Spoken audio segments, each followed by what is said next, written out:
Well, joining us now for more on this is LNP MP Garth Hamilton. Garth, we always love chatting to you. Thanks so much for joining me. So tell us, is it true the coalition will seek to dump net zero? What can you tell us? Look, I hope they catch up with me on this issue. September 27, 2021, about 3 days after Prime Minister Morrison at the time declared that we were signed up to net zero, I came out in the paper and said I didn't like this at all. And I've held that position the whole way through. I didn't need, James, a panel of experts to tell me that.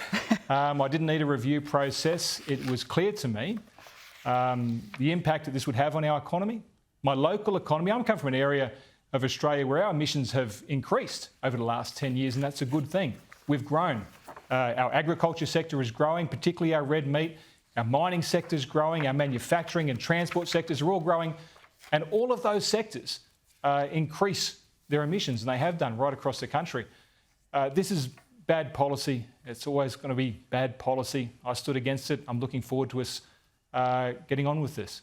So, Garth, when Pauline Hanson introduces a motion tomorrow afternoon, we believe it will be, for the government to abandon its net zero targets, this is going to force your coalition colleagues in the Senate to indicate where they stand on the issue, is it not? They can't just abstain, surely. No, look, I think it will force a few people's hand, and that's a very important thing. As you pointed out, a lot of our party membership have already voted against this right around the country. I think we'll see a similar result in Queensland. We already saw the young LNP in Queensland move a motion against net zero. So there is change happening, and people are being held accountable to their own FDCs. Look, we've also got the motion being moved by Barnaby Joyce in the lower house as well.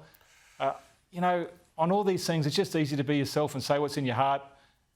People think that the Liberal Party wants to move against this. I think we should just get on and do it. Yeah, good on you. I wish there was more that had the common sense to say it like you do, Garth. Now, look, the Prime Minister said this morning that Australia would not recognise a Palestinian state immediately, but would work constructively towards doing so. Why is he walking two ways still on this issue? It's almost been 2 years since October 7.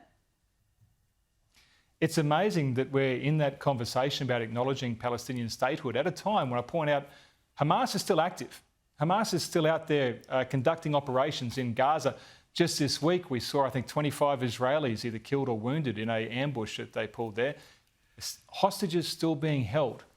And if we're right, you know, this isn't going away anytime soon. If what we're hearing from the Israelis there, they're still seeing this resistance in Gaza. And yet, the Prime Minister wants to move to a conversation about Palestinian statehood. I think the wise direction would be to wait for that conflict to resolve itself before making a determination like that.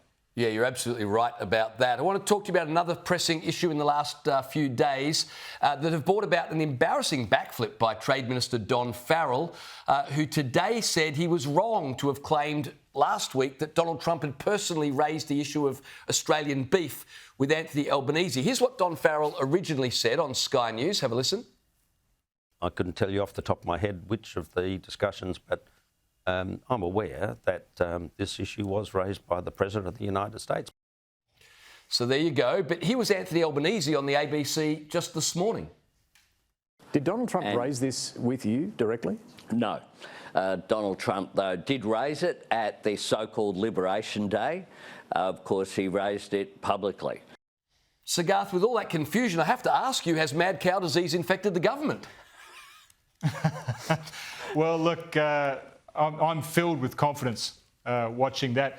I've got the most head of cattle on feedlots of any electorate in the country, by the way, in the Darling Downs. If you eat a great steak in Australia, it probably comes from the little bit of the world just outside of Toowoomba. We've got the most to lose if the government stuffs this up. And this is important. We've got an 80,000 head of cattle feedlot called Grassdale out at a place called Nangwee. If we have a problem, those businesses go immediately. It hurts immediately.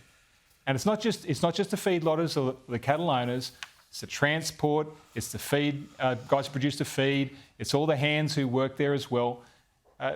There's a lot at stake here, and we've got the government looking at two ways telling the same story. I think they need to resolve this pretty quickly, and I'll be writing to the Prime Minister to get some assurance on this issue. Yeah, there is a lot at stake. Pardon the pun. Pardon the pun there. Garth Hamilton. Well done. Well done. Good to catch up with you. Thanks That's terrible. That's terrible. It was a shocker. I know it was a shocker. Thanks for joining us. Really appreciate it.